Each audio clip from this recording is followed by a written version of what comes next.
Mañana. Bueno, les damos un cordial saludo, una bienvenida para todos nuestros oyentes, seguidores de nuestras redes sociales y, por supuesto, de esta su emisora Buscanti Radio, donde estás, no es el final. Hoy es lunes, iniciando nuestra programación, continuando con la programación, contamos con la presencia de Silvia y Yolanda en su segmento Buscando un Cambio. Así es que, bueno, Silvia y Yolanda, muchas gracias por su tiempo. Bienvenidas, ¿cómo están? Hola Jorge, ¿qué tal? Buen día. Muy bien, con muchas ganas de compartir el tema con la audiencia, así que los saludamos a todos. Sean bienvenidos a nuestro programa. Hola, buenos días, buen lunes, ¿cómo están? Espero que estén bien. Gracias por acompañarnos y esperamos que el tema de hoy les siga interesando como nos interesó a nosotras. Gracias por estar con nosotros. Bueno, iniciemos entonces. Bueno, el lunes pasado trabajamos el tema de inteligencia emocional. Los que pudieron escuchar el programa recuerdan que quedamos que este lunes íbamos a seguir con, digamos, la segunda parte o explicando un poco más del tema.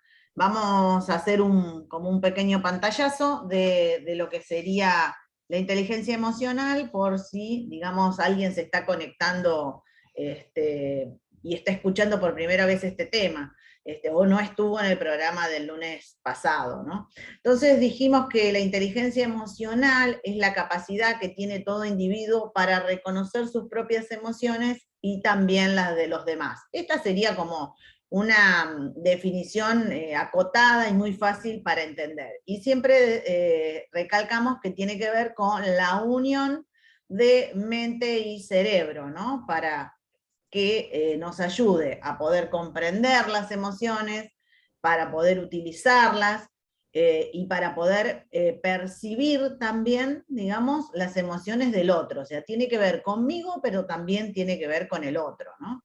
Y esto hace, digamos, que mejore el rendimiento, digamos, de cada persona, pero también que mejore la calidad en las relaciones. Así que bueno, eso es un poquito lo que vamos como a resumir, digamos, de lo que vimos la semana pasada. Y también por qué habíamos elegido este tema, ¿no? Y porque creíamos interesante que las personas puedan saber que hoy en día no solo el coeficiente intelectual de la persona es importante a la hora de tomar un empleado en una empresa, de elegir un líder en una iglesia, de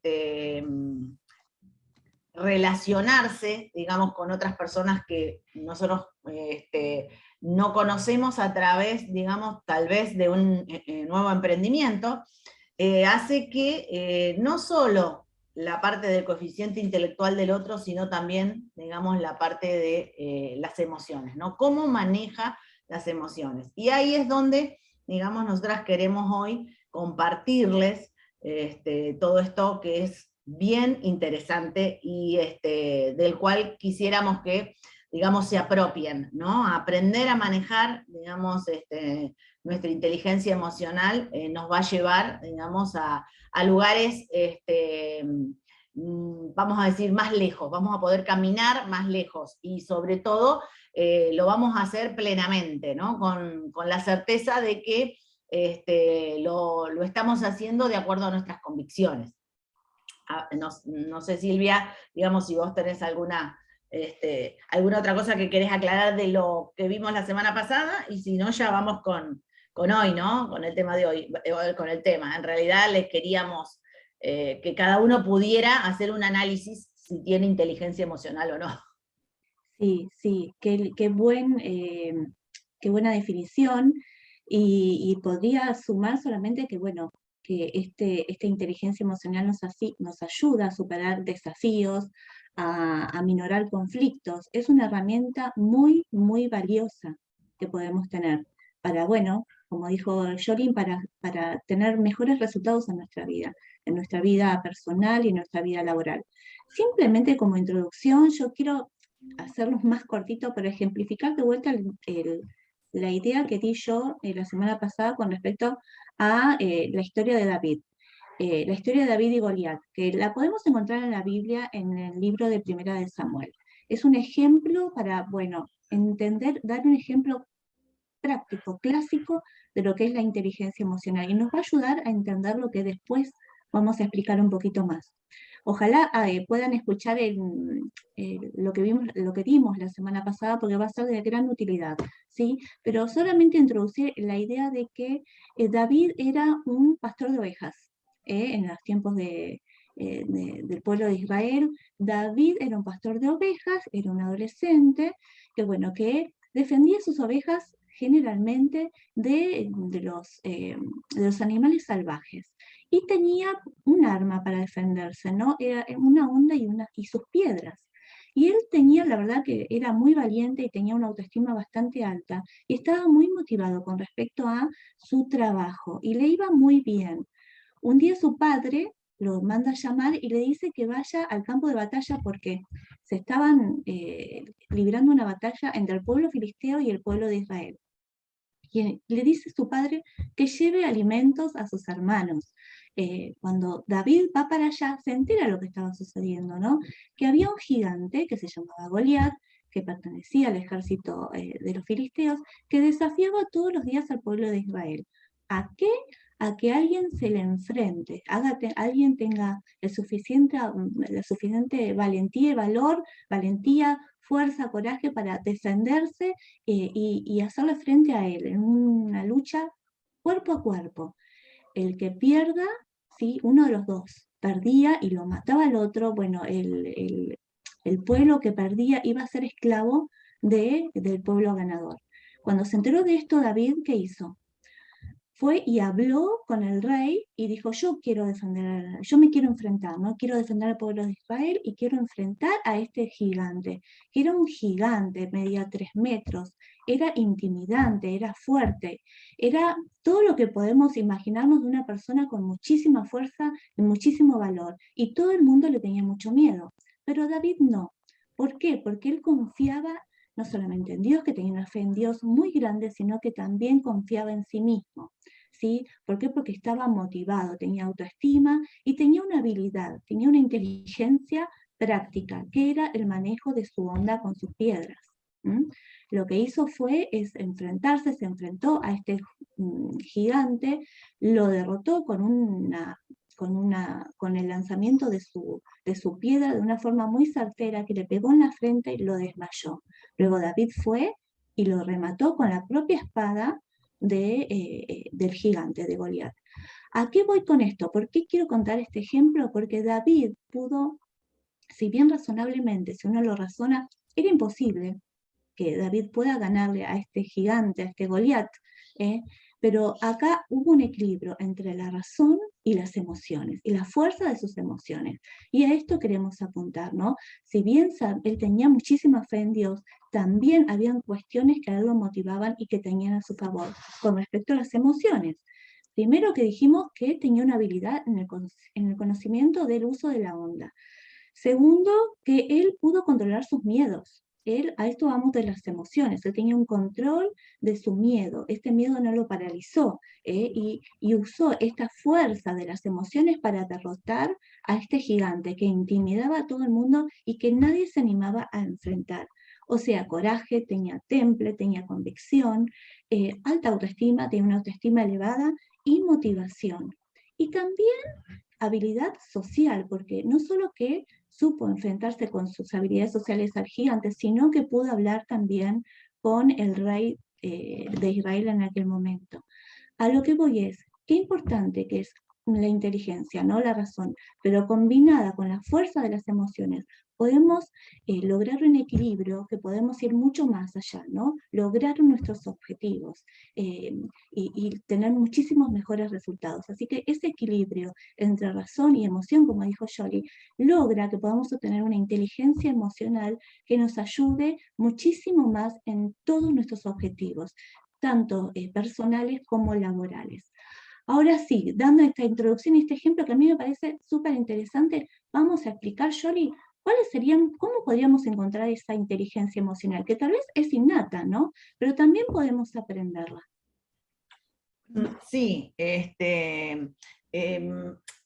cuanto yo más, digamos, comprendo los aspectos de mí mismo, o sea, me conozco, ¿no? Voy a tener, digamos, más posibilidades de poder desarrollar esta inteligencia emocional, ¿no? ¿Y para qué la necesito, no? O sea, porque uno diría, bueno, está bien, puede ser que tenga, o tal vez no, pero bueno, ¿y para qué la necesito? En realidad, para entender, para poder usar y administrar mis propias emociones, ¿no? O sea, ¿qué me pasa cuando me enojo, cuando tengo miedo, cuando estoy contento, ¿no? Cuando tengo alegría, ¿no? Pero también es para reducir el estrés y para que me ayuden a comunicar efectivamente con otras personas y poder empatizar con ellas, ¿no? Para poder superar desafíos y también para minorar los conflictos. Un poco de lo que dijo Silvia, ¿no? Y yo pensaba, ¿no? En esto de qué cosas me hacen darme cuenta si yo tengo o no inteligencia emocional, ¿no? Y sería, por ejemplo, pensar en mis reacciones, ¿no? Ante una discusión, ante un conflicto. ¿Cómo reacciono? O sea, tener una buena inteligencia emocional sería tratar de tomar esa discusión o ese conflicto no como algo personal, sino, digamos, tratar de resolverlo con las diferencias que tengamos con la otra persona, pero no pensando que es contra mí, que me lo hace a propósito. Una forma mala, podríamos decir, no teniendo inteligencia emocional, yo me dejaría llevar por el enojo y hasta tal vez en la misma discusión termino faltando el respeto a la otra persona, ¿no? Esto es para que se den cuenta cómo funciona, ¿no? Por ejemplo, otra cosa, ver, digamos, las situaciones que nos suceden, digamos, como un desafío, no como, no, me pasó esto, ¿no? O sea, no sé, me cambiaron de puesto de trabajo. No, pero ahora yo no sé este trabajo, y cómo serán mis compañeros, qué puedo hacer. No, la verdad que esto, digamos, me causa un estrés, me enoja, estoy irritable, ¿no? Pero, ¿y si yo puedo mirarlo como un desafío? O sea, dentro de la propia empresa donde trabajo, o sea, cambiar de puesto sería aprender algo nuevo. O sea, sería sumar, digamos, a mi vida un conocimiento nuevo. Sería tal vez encontrarme con otras personas y tal vez de allí podría tener otro tipo de relaciones. O hasta podría encontrar, digamos, alguna amistad, ¿no? Pero normalmente, digamos, miramos, digamos, no con una inteligencia emocional, ¿no? Sino, o sea, con, me cae el balde de agua fría con la situación o con el conflicto y me desestabiliza. Y no solo que me desestabiliza, porque muchas veces nos podemos desestabilizar, pero cuando nosotros podemos centrarnos y decir, bueno, a ver, con esto que sucede, ¿qué voy a hacer? ¿No? Ahí es donde yo pongo en juego esta inteligencia emocional y no reacciono sin pensar y, o sea, dejándome llevar, ¿no? Otra de las cosas que nos ayudan a entender si tengo inteligencia emocional es que yo pueda modificar mis emociones, ¿no? Si ante una situación en donde la emoción que surge pueda sacar lo peor de mí, ¿no? O sea, me enojo y tal vez llego hasta la ira, o grito o golpeo, ¿no? O sea, eso es no poder manejar las emociones. En cambio, si yo puedo controlarlas, me puedo enojar, ¿qué dice la Biblia? Airaos, pero no pequéis, ¿no? O sea, me puedo enojar, pero después yo tengo que entrar en razón y decir, wow, esto que me sucedió, O sea, ¿por qué me enojó? O sea, ¿de dónde viene mi enojo? ¿Viene de lo que el otro me dijo? ¿Viene de algo que no puedo hacer? Y poder entender, o sea, de dónde surgió mi emoción, me va a ayudar a poder entenderlas y controlarlas, sobre todo controlarlas, ¿no? O sea, porque, a ver, también podríamos pensar a lo mejor en una, o sea, porque estamos hablando tal vez de emociones que por ahí, vamos a decir, parecerían más bien negativas. No hay emociones ni positivas ni negativas, ¿no? Sino todas son útiles para, digamos, llevarnos a trabajarlas, a modificar y a entenderlas, ¿no? Pero pensando, por ejemplo, en la alegría, ¿no? ¿Cuántas veces, digamos, personas en un estado de alegría o de una euforia total, digamos, se pueden llegar a emborrachar, se pueden llegar a drogar, digamos, ¿no? Y, o sea, ¿cuál es el episodio que sigue a esto, no? Es consecuencias para la persona y a veces hasta para con otros, ¿no? Entonces, ¿cómo puedo yo, o sea, controlar y manejar esa emoción? O sea, no solo, digamos, el miedo, el enojo, ¿no? Sino también, por ejemplo, la alegría, ¿no? Y otra de las cosas importantes es poder ponerse en el lugar del otro, ¿no? Si yo puedo ser capaz de extender mis habilidades más allá de mí mismo, voy a poder entender al otro. Esto que se habla mucho de empatía, ¿no? O sea, si me puedo correr un poco de mi lugar y pensar un poco en el otro.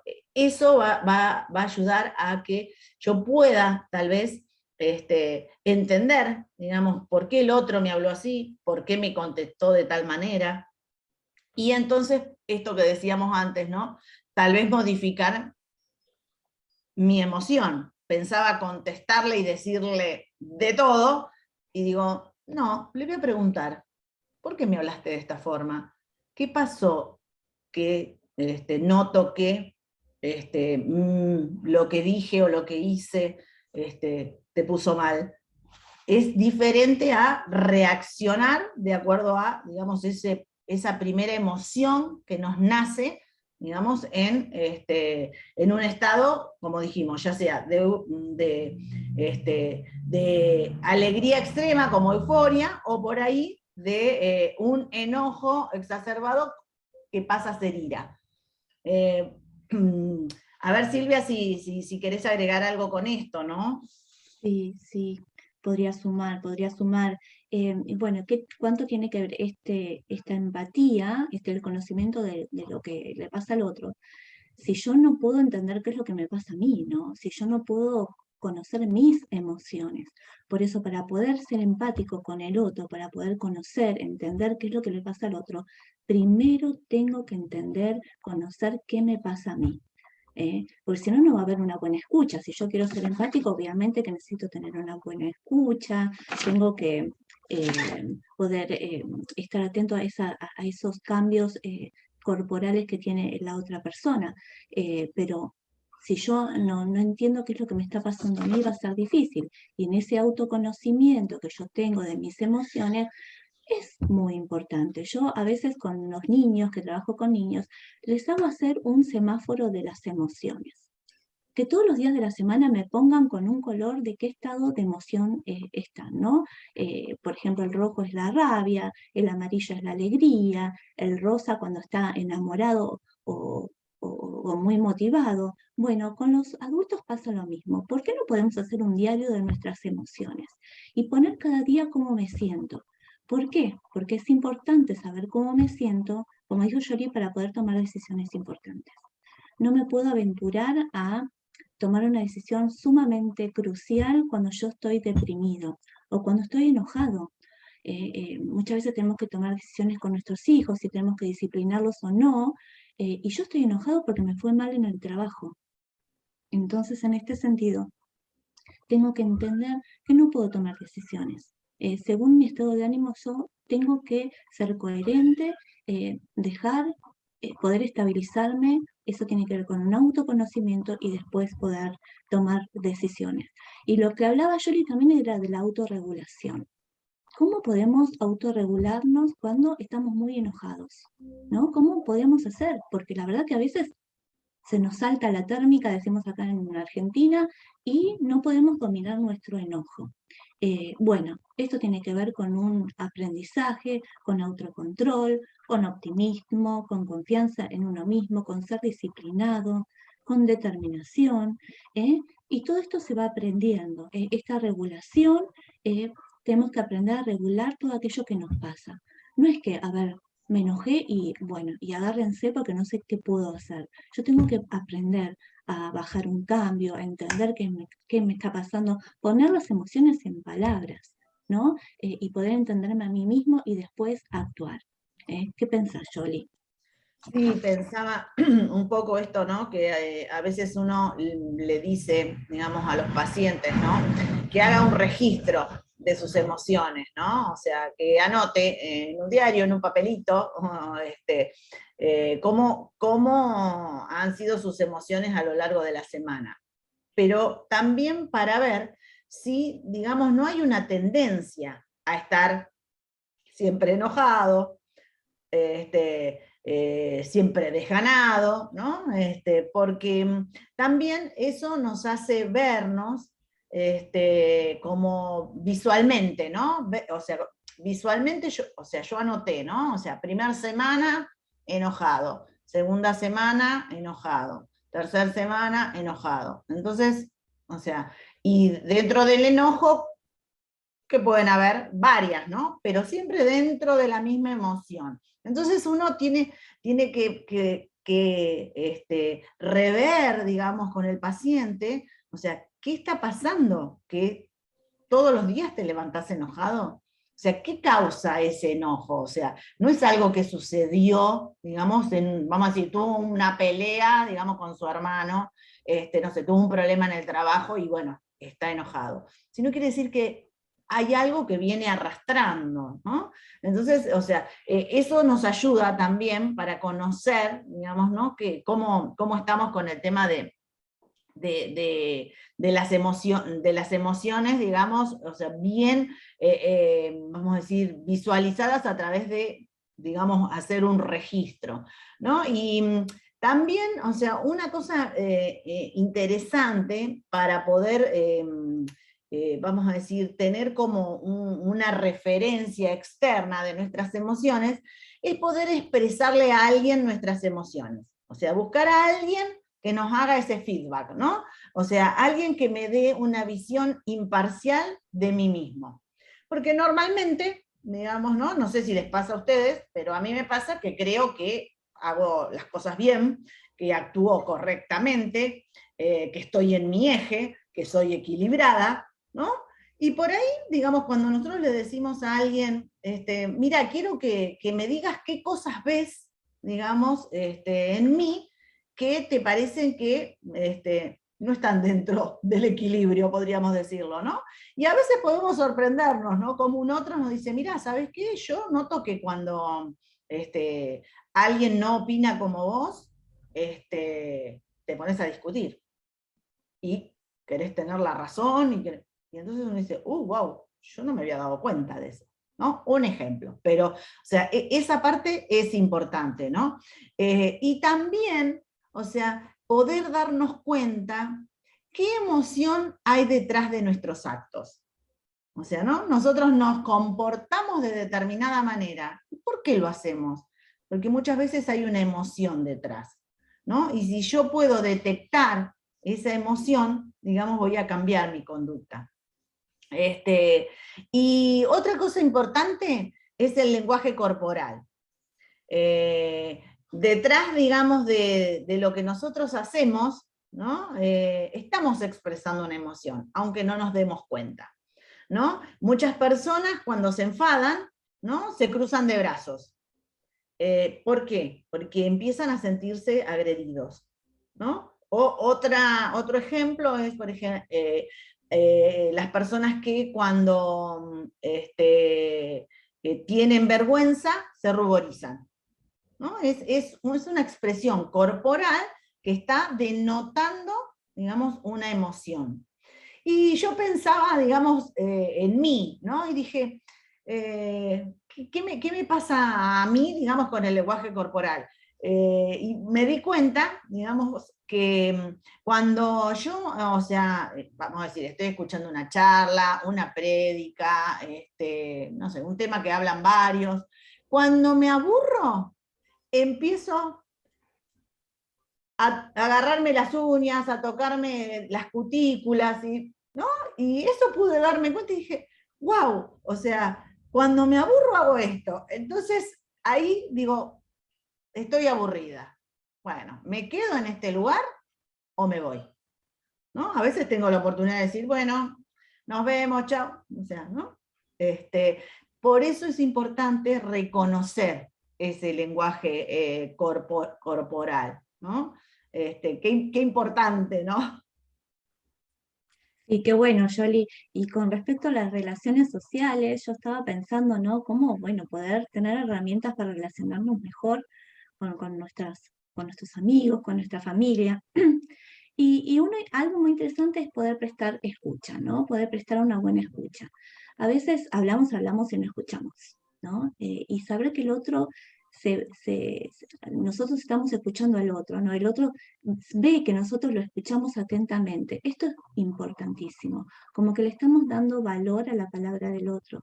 Y eso suma un montón, poder decir que los entendemos y poder mostrar nuestra perspectiva al respecto, obviamente de una forma amigable. Pero el prestar una buena escucha es esencial para la empatía, para relacionarme bien socialmente. Y una de las cosas que tiene que ver con lo social también, podríamos hablar de la comunicación asertiva. ¿Cómo podemos decir las cosas y que caigan bien, ¿no? Es todo un arte esto, ¿eh? Como que no es fácil, ¿no? Poder decir las cosas de una forma que caigan bien. Y así de esta forma podemos decir cualquier cosa, podemos tocar cualquier tema que nosotros necesitemos porque vamos a saber expresarnos correctamente. O sea, hacer un uso consciente de las palabras, ¿no? Sabiendo qué es lo que estoy diciendo, manejándome también con mi lenguaje corporal de la cara, ¿no? Y bueno, de esta forma voy a poder decir un montón de cosas, todo lo que yo necesite. Es algo esencial que tenemos que aprender. Bueno, esta forma asertiva, aprender a decir las cosas, no decirlas de una forma intempestiva, ¿no? Aprender a ser conscientes, a no dejarme llevar, ¿no? Por el estado de ánimo que estoy atravesando en ese momento. Y la verdad que es una ciencia, y cuanto más lo practiquemos, no es de un día al otro, ¿no? Pero tenemos que aprender a practicarlo para poder ponerlo en práctica. Es esencial y es importante. A ver, Joel, ¿querés agregar algo más? Sí, pensaba, ¿no?